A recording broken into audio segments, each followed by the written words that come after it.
उत्तराखंड के राजनीतिक गलियारों में एक बार फिर से हरक सिंह रावत की चर्चाएं जोर पकड़ने लगी हैं। सोमवार को हरक सिंह रावत के आवास पर कांग्रेसी नेताओं का अचानक जमावड़ा बढ़ गया, जिसके बाद सियासी माहौल गरमाने के आसार बनने लगे हैं। हरक सिंह रावत से मिलने के लिए कांग्रेस के पूर्व प्रदेश अध्यक्ष प्रीतम सिंह, खटीमा से विधायक भुवन कापड़ी, पूर्व विधायक विजयपाल सज्जमान और पूर्व विधायक राजकुमार पहुंचे।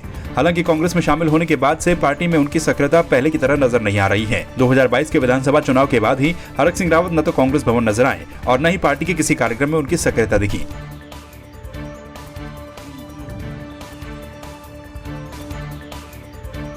पौड़ी जिले के चौपट्टाखाल के अंतर्गत नगर पंचायत सतपुली के प्रांगण में सोमवार को पूर्व शिक्षा मंत्री और गदरपुर विधायक अरविंद पांडे ने हरेला और डॉक्टर श्यामा प्रसाद मुखर्जी के बलिदान दिवस और जयंती पर बीजेपी कार्यकर्ताओं के साथ पौधरोपण किया।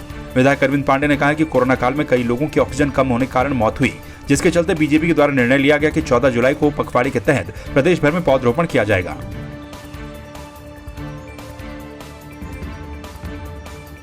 भारतीय जनता पार्टी ने कोविड काल में जो हमारे अपने स्वजन प्रियजन हमको छोड़ के चले गए, उससे सबक लेते हुए भारतीय जनता पार्टी ने यह तय किया कि ऑक्सीजन की वजह से किसी की मृत्यु नहीं होनी चाहिए। इसके लिए सकारात्मक प्रयास करना चाहिए और नई उम्र के बच्चों को मोटिवेट करने के लिए 23 जून डॉक्टर श्यामा प्रसाद मुखर्जी जी का बलिदान दिवस है, 6 जुलाई उनकी जयंती है और 16 जुलाई को लोक पर्व हरेला का त्यौहार है। इसीलिए तीनों चीज़ों को क्लब करते हुए भारतीय जनता पार्टी ने डॉक्टर श्यामा प्रसाद मुखर्जी जी को बलिदान दिवस पर यह पखवाड़ा समर्पित किया है और बूथ लेवल के एक ही कार्यकर्ता से, बूथ के हमारे संयोजक हो गए, पालक हो गए, अध्यक्ष हो गए, मंडल अध्यक्ष हो गए, समस्त भारतीय जनता पार्टी जो परिवार है, आप सब लोगों से संगठन यह उम्मीद करता है कि सब लोग मिलजुल कर इस पावन पवित्र लोक पर्व हरेला त्यौहार के उपलक्ष्य में ज़्यादा से ज़्यादा पौधे लगाएं, ताकि भविष्य में कभी भी जीवन में किसी व्यक्ति को ऑक्सीजन की कमी ना आए और कोई ऑक्सीजन की कमी की वजह से किसी की मृत्यु ना हो।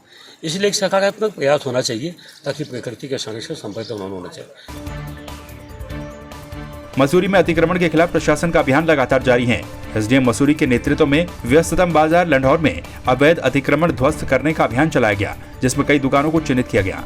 साथ ही जिन हवा घरों पर कई सालों से कब्जा हो रखा था, उन्हें भी तत्काल खाली करवाने के निर्देश दिए गए।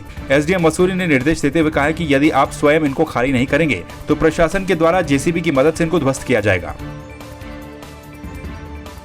जैसा आप लोग देख रहे हैं, मसूरी की सड़कों को जो क्लीन करना है, इंक्रोचमेंट से मुक्त करना है, एक ड्राइव एडमिनिस्ट्रेशन की, उसमें जिलाधिकारी महोदय के भी निर्देश हैं कि सड़कें और जो नगर पालिका या गवर्नमेंट की पब्लिक प्रॉपर्टी है उस पर अगर कोई इंक्रोचमेंट है तो उसको हटाया जाए। तो पिछले 7-8 दिन से ये अभियान चल रहा है, जिसमें हमने चिन्हित करा दिए और काफ़ी 100 से ज़्यादा हम हटा भी चुके हैं पिछले अभियान में। आज भी मैं इधर ये मेन मार्केट लंढौर जो बाजार है इधर निकला हूँ, तो इस पर जो पब्लिक प्रॉपर्टी है वो तो मैं हाथों हाथ हटा रहा हूँ सीधे, और जो लोगों ने कुछ फड़ और ये सब बहुत सारी चीज़ें लगा रखी है उन पर निशान लगा दिया। उनको कल सुबह तक का टाइम दिया है। सुबह तक पिथौरागढ़ जिले में अपने 4 दिवसीय भ्रमण पर पहुंचे कुमाऊं मंडलायुक्त दीपक रावत ने निर्माणाधीन थरकोट झील का निरीक्षण किया और निर्माण कार्यों का जायजा लिया। इस दौरान मंडलायुक्त के द्वारा कार्यदायी संस्था सिंचाई विभाग के अधिकारियों से निर्माण कार्यों की विस्तार से जानकारी ली गई। साथ ही उन्होंने संबंधित अधिकारियों को झील निर्माण कार्य में तेजी लाने के निर्देश भी दिए।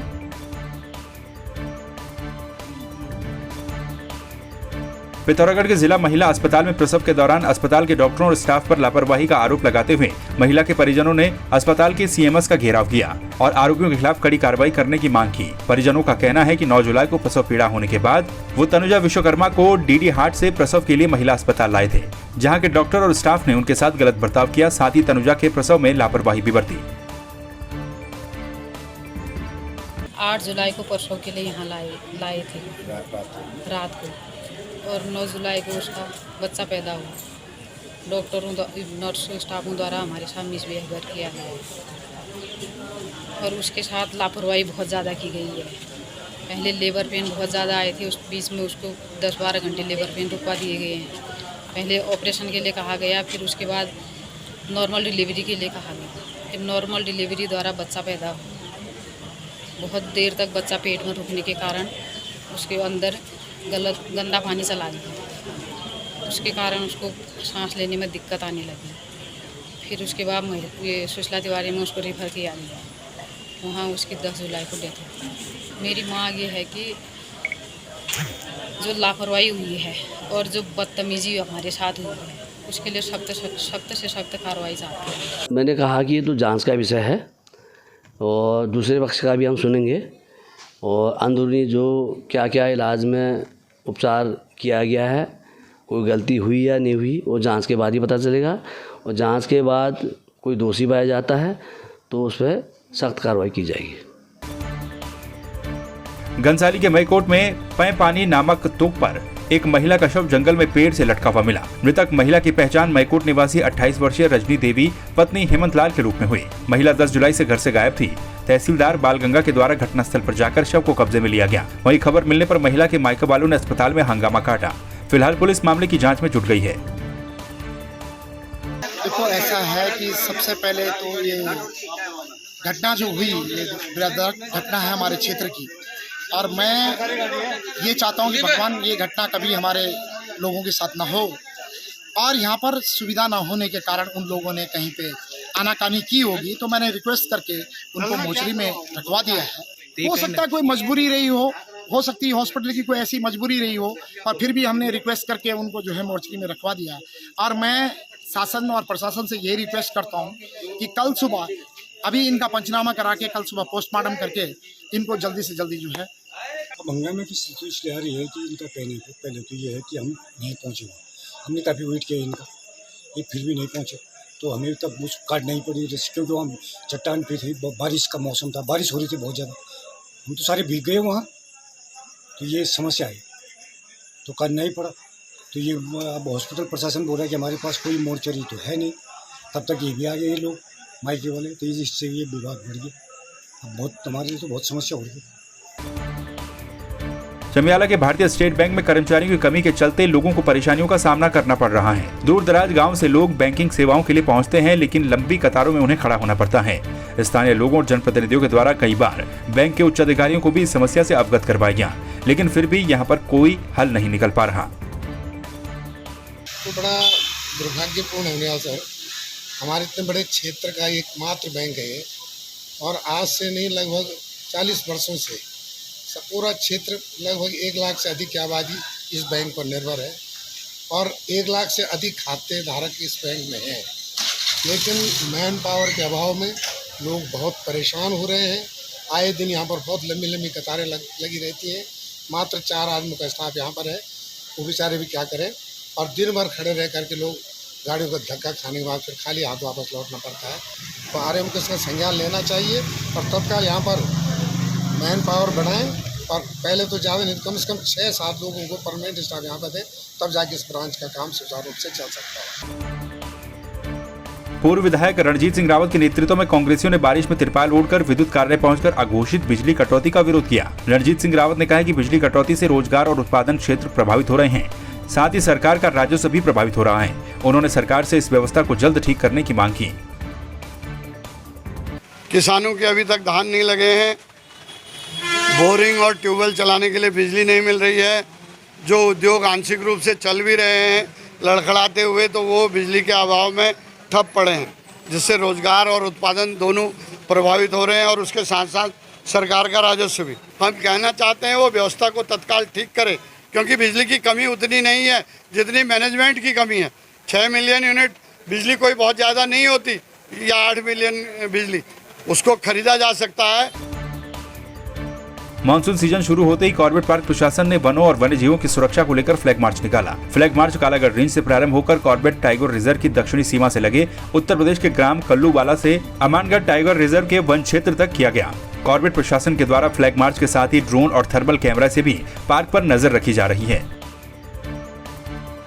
देखिए, वर्तमान में मानसून सत्र जो है चल रहा है, तो बारिश के समय में ज़्यादातर हमारे जो वन मार्ग हैं ये क्षतिग्रस्त हो जाते हैं, और फिर ये आवागमन का साधन जो है बाधित हो जाता है, जिसकी वजह से बहुत सारे क्षेत्रों में पैदल ही गश्त कर सकते हैं या हाथियों के माध्यम से गश्त होती है।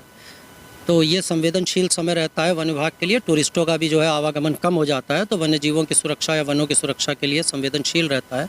इसी क्रम में जो है आज एक फ्लैग मार्च, जिसमें कि न सिर्फ हमारी ये जो संवेदनशील दक्षिणी सीमा है कॉर्बेट की, इसके हमारे सारे स्टाफ ढेला रेंज, झिरना रेंज और कालागढ़ रेंज के थे, बल्कि साथ में जो हमारे समीपवर्ती जो है तराई पश्चिमी वन प्रभाग जो है उसके फांटो रेंज के कर्मचारी, और साथ ही उत्तर प्रदेश राज्य के जो अमानगढ़ टाइगर रिजर्व है उनके कर्मचारी और नगीना रेंज के कर्मचारी, ये सभी सम्मिलित थे।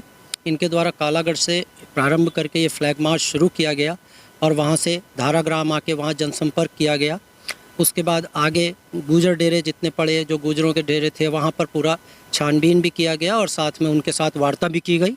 और उसके बाद हाथी डंगर होते हुए और फांटों का क्षेत्र में होते हुए फिर ये सांवलदे में आके अभी समाप्त हुआ है।